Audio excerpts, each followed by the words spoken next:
Hello everyone!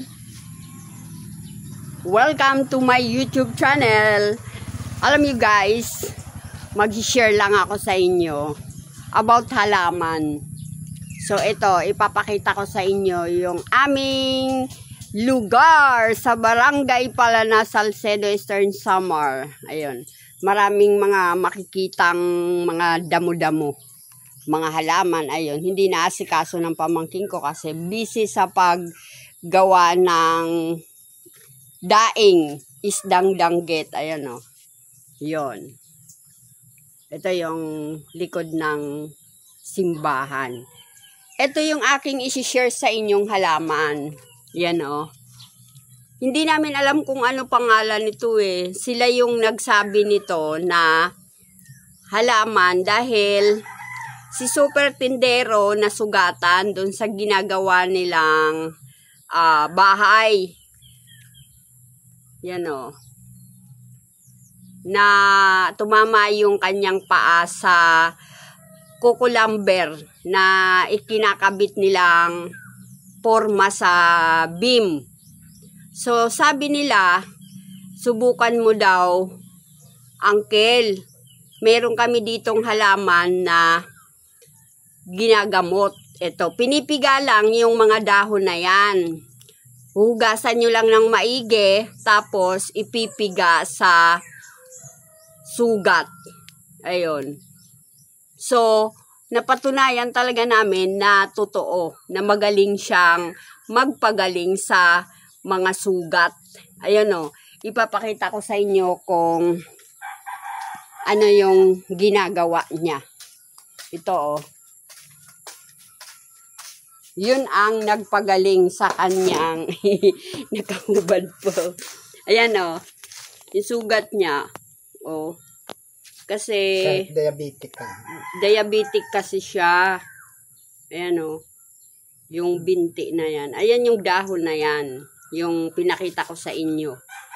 Ayun lang ang lagi niyang ginagawa. Pinapatakan. Yung kanyang sugat na yan. Kumukuha siya ng dahon, madaming dahon, tapos sinuhugasan ng maigi, tapos ganyan, inaano lang muna niya. Yan. Pakita mo kung paano niya. Yan o. Tapos nagkakatas na siya, maraming katas. Yung katas nun, yun yung ipipiga niya. Yun. Napakagandang halamang gamot sa sugat. Dito lang yun sila. Sila yung nagsabi sa amin. Kasi, yung sugat niya talaga, laging nananariwa, no? Tapos sabi nila, Uncle, subukan mo yung halaman na yun, patakan mo yung pipiga, hugasan ng maigi, tapos yung katas. Ayun. Ang ganda talaga, guys. Kung alam nyo yung pangalan ng halaman nyo na yun, na pinakita ko yung puno niya, itry nyo. Hindi rin nila kasi alam ang pangalan ng halaman na yun. Nakukuha lang yan guys sa mga gilid-gilid dito. Ganyan lang ang ginagawa na yan, pinapatak. Yan. Yan ang nagpagaling sa sugat niya. Yan o. Tinamaan kasi siya ng kahoy na matulis. Tapos, medyo lumalim. Yan. Awan ng Diyos, magaling na siya.